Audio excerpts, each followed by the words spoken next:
네, 글로벌 증시 마감 상황 살펴보겠습니다. 뉴욕 증시 재료 부재 속에서도 상승세를 유지하나 싶더니 장 막판에 아쉽게도 다우 지수가 하락으로 돌아섰습니다. S&P 500 지수와 나스닥 지수의 경우에는 상승 쪽으로 무게를 실으면서 움직인 가운데 그대로 상승폭 유지했는데요. 먼저 다우 지수 마감 상황부터 살펴보겠습니다. 자, 다우지수입니다. 계속 보합권에서 등락을 거듭하는 모습이었는데요. 결국에는 하락하면서 0.03% 내린 14,968.89포인트의 거래를 마쳤습니다. 경제지표 발표가 없었던 가운데 유럽 이슈도 없었고요. 지난 주말 강세 힘을 받아서 상승폭을 유지하는 듯 했지만 개장 전에 타이슨푸드 등 일부 기업들의 실적이 부진하게 발표된 점 부담이 됐습니다.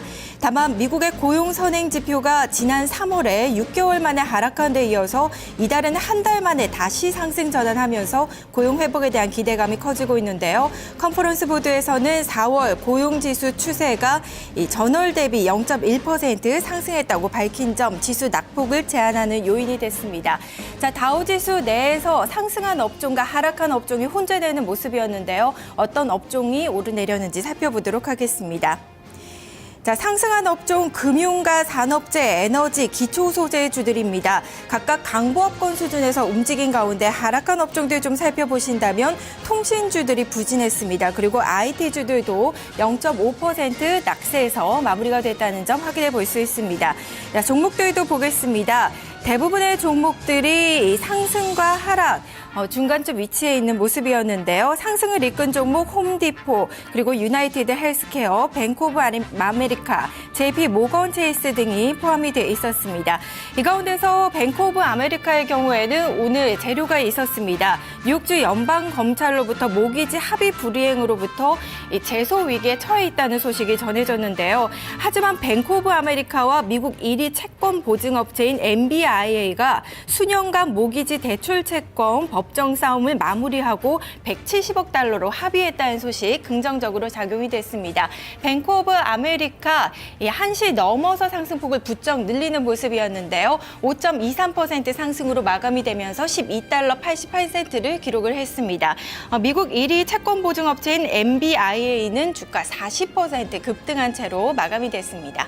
자, 다음은 나스닥 지수의 흐름도 살펴보겠습니다.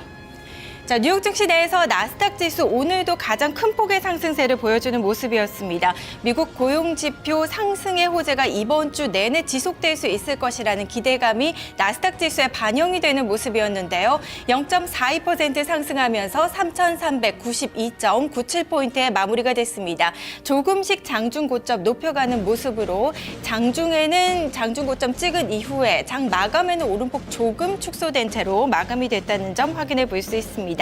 자, 나스닥 지수 내에서 어떤 종목들 움직였는지도 살펴보겠습니다. 자, 오늘 애플의 주가가 움직이는 모습이었는데요. 바클레이즈에서 목표 주가를 상향 조정했다는 소식 긍정적으로 작용이 됐습니다. 2.38% 오른 460달러 71센트의 거래가 마감이 됐습니다.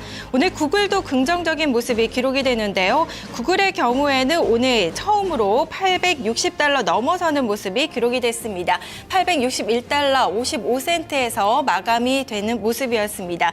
이 밖에 상승한 종목들 좀 더 살펴보신다면 나스닥 지수 내에서 이 IT주들이 상승하는 모습이 기록이 되는데요.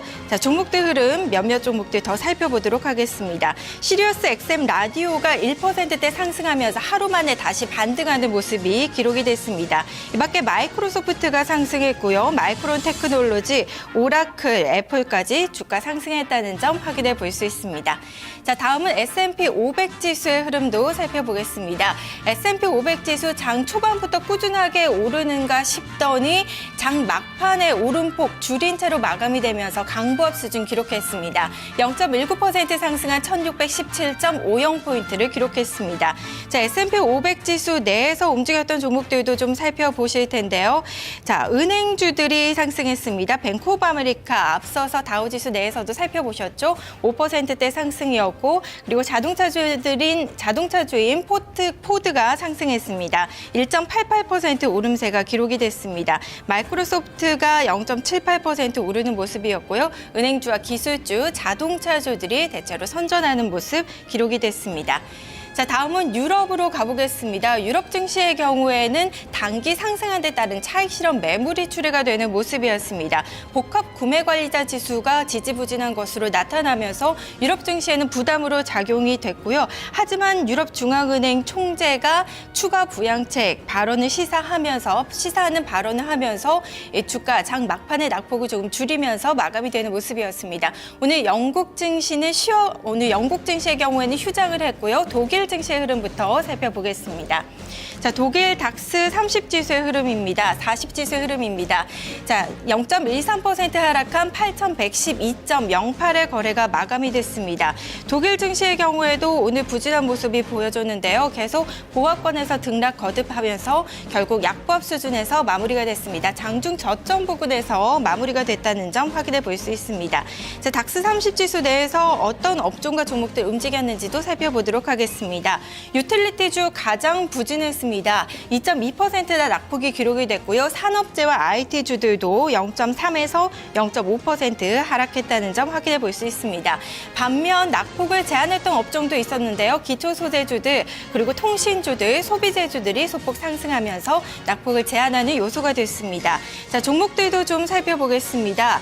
자, 린데가 이 산업용 가스 업체인데요. 3%대 상승했습니다. 린데 상승에는 실적 호재가 있었습니다. 뉴스를 통해서 좀 자세히 살펴보도록 하겠습니다. 린데의 경우에는 영업이익이 13% 증가한 9억 5,300만 달러를 기록했다고 밝혔습니다. 매출액의 경우에도 전년 동기 대비 10% 증가하면서 39억 9천만 유로를 기록했다고 밝혔는데요. 이 점을 호재로 받으면서 주가는 상승세로 마감이 됐습니다. 3.04% 오른 147유로 선에서 마감이 되는 모습이었습니다.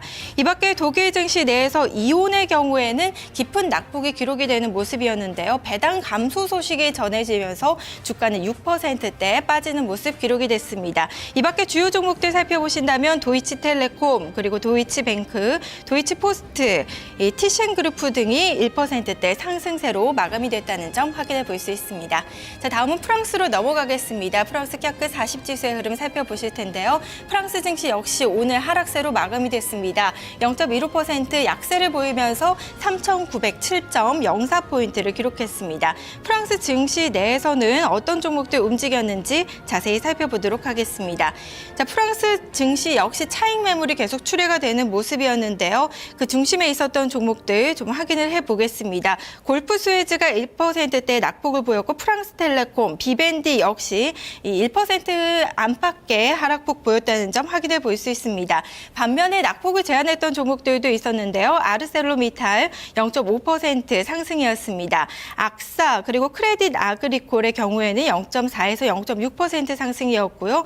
그리고 석유업체인 토탈의 경우에도 0.07% 소폭 상승한 채로 마감이 됐습니다. 다음은 상품 시장 흐름도 살펴보겠습니다. 자, 달러와 가치를 나타내는 달러 인덱스 흐름 살펴보겠습니다. 네, 달러 인덱스 나오고 있는데요. 0.07% 상승한 82달러 25센트를 기록했습니다. 유가가 상승하는 모습이었습니다. 0.6% WTI 유가 상승했고요. 브렌트유의 경우에는 1.18% 상승세로 마감이 됐습니다. 자, 금값도 오늘 소폭 상승하는 모습 기록이 됐습니다. 0.3% 오른 1,468.00달러, 1,468달러 기록했습니다. 글로벌 증시 마감 사항이었습니다.